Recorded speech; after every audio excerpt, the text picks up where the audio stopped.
Vamos a platicar sobre la reforma al Poder Judicial. Es un tema del que también de manera reciente se ha hablado muchísimo, ha permanecido en la agenda nacional y para ello agradecemos el poder conversar con el politólogo y académico José Arturo Rodríguez Obregón, quien nos compartirá sus puntos de vista sobre este tema. ¿Qué tal? Buenos días. ¿Cómo está, José Arturo? Hola, ¿qué tal? Buenos días, un cordial saludo a la audiencia. Gracias por tomarnos la llamada en este espacio para hablar sobre la reforma al Poder Judicial. Yo recuerdo que cuando estábamos en la primaria, en la secundaria, cuando nos hablaban sobre la división de poderes y esto, nos hablaban sobre el poder ejecutivo, legislativo y judicial. De manera general, primero que nada, ¿qué nos podría decir sobre el Poder Judicial en México? Bueno, es uno de los tres poderes públicos que se considera actualmente en cualquier estado y es un poder imprescindible si queremos hablar de un estado con democracia sólida, porque es el poder que ni más ni menos que se encarga de impartir la justicia en una sociedad. Y es un poder que también es trascendental porque sirve de equilibrio entre poderes, como dijera Montesquieu,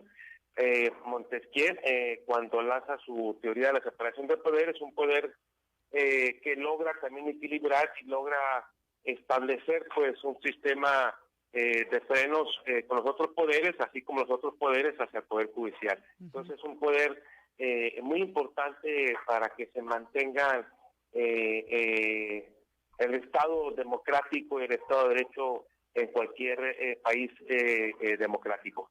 ¿Necesita el Poder Judicial una reforma?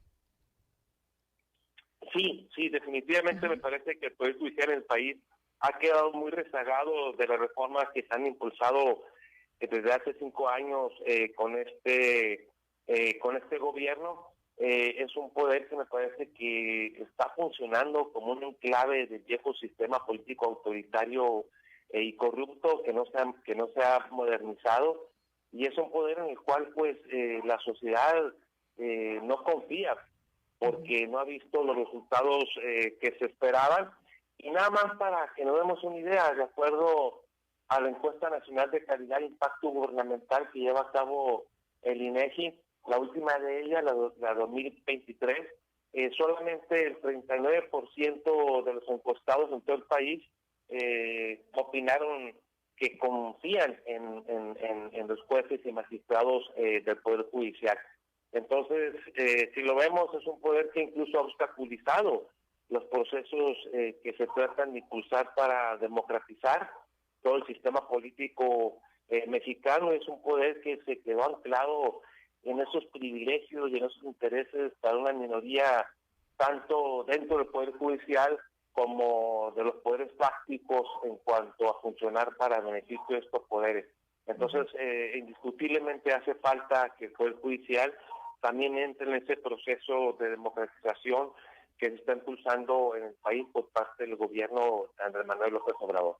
¿Cuáles serían los puntos que usted destacaría como los más importantes de toda esta propuesta del presidente en materia de reforma al Poder Judicial? Bueno, uno de ellos, porque es uno de los ejes esenciales de la propuesta de reforma del presidente, es la elección de los ministros, los magistrados y los jueces.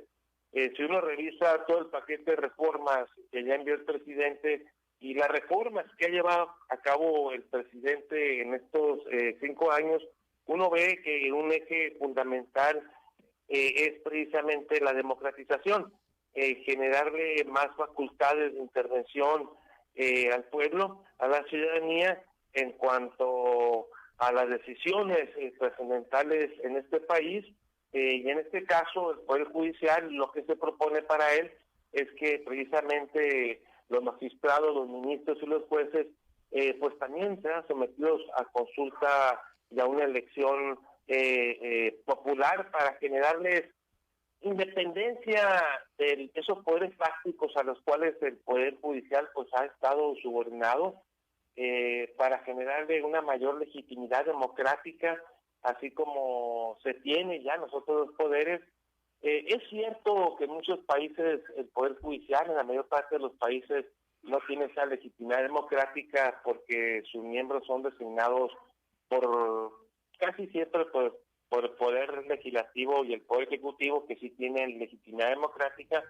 Pero en el caso de México, no olvidemos que ya la Constitución Política de 1857 ya planteaba una elección, aunque indirecta, de los ministros del Poder Judicial, y que hay experiencias interesantes, como el caso de Bolivia. En Bolivia son electos de manera popular, y un intento hace 2 años en Suiza, donde se llevó a consulta que los jueces federales fueran designados por sorteo. Suiza no contempló la elección popular de los jueces federales, pero sí por sorteo, de esta manera que la propuesta era formar una comisión de expertos que elaboraran la lista de personas interesadas y que cumplieran los requisitos, y ya con una lista definitiva se sometiera a un proceso de sorteo para ver quiénes serían los jueces federales. Sin embargo, por alguna circunstancia no fue aprobada por la ciudadanía esa propuesta en un referéndum.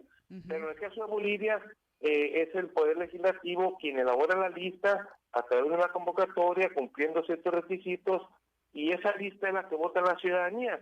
Ya llevan 3 elecciones en el caso de Bolivia, y tengo entendido que les ha funcionado bien.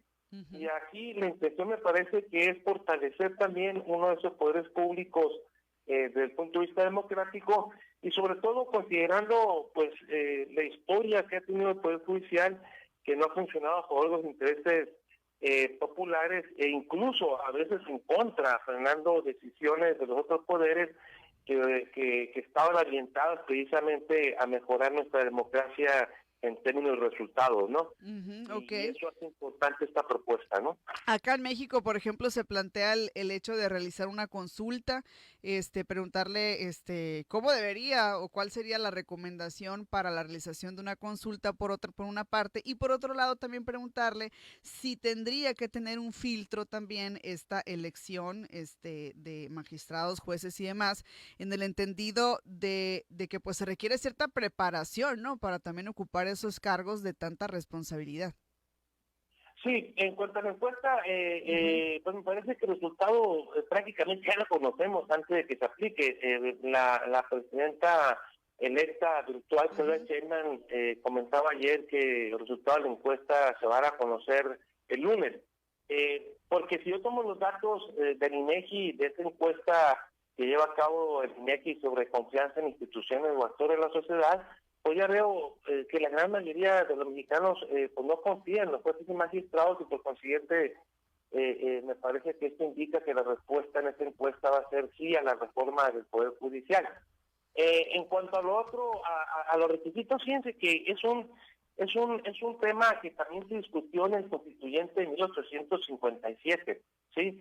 De que el sistema de elección popular, aunque en ese caso eran pocos los electores, acuérdense que en ese momento no podían votar las mujeres, los hombres solamente con ciertas condiciones socioeconómicas podían votar, pero sí también se dio el elemento de que eso no permitiría contar con los ministros más capacitados.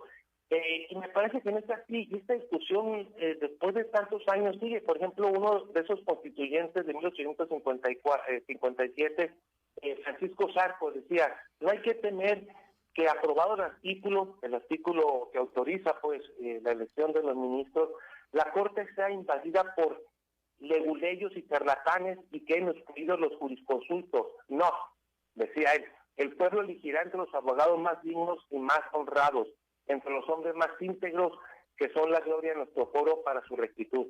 En un argumento, si lo vemos, se traslada a esta discusión actual, y me parece que se pierde de vista que esto es un proceso como se tiene en Bolivia y como se contemplaba en Suiza, en el cual se van a considerar ciertos requisitos que se tenga que cumplir por los interesados para que se pueda armar desde la lista de los candidatos, donde van a intervenir el Poder Ejecutivo, el Poder Legislativo y el Poder Judicial, para que cumplan esos requisitos. De hecho, el Senado se va a encargar de verificar que se cumplen esos requisitos, de que se tenga experiencia, que se haya actuado con ética en los trabajos en los cuales el interesado se ha desempeñado, etcétera, ¿no?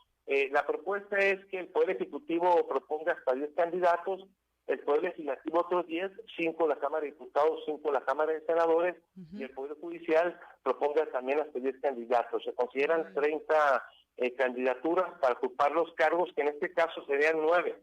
Acuérdense que la propuesta también baja de 11 a 9 la cantidad de ministros del Poder Judicial. Y sería la Cámara de Senadores quien convoque, quien revise que se cumplan los requisitos. Va a haber todo un proceso en el cual se puedan verificar que se cumplen esos requisitos. Y yo incluso me gustaría que se agregara que sea un proceso abierto, transparente, donde cualquier ciudadano o ciudadana puede impugnar a los interesados cuando tenga elementos para impugnarlos, para que sean elementos también que considere la Cámara de Senadores.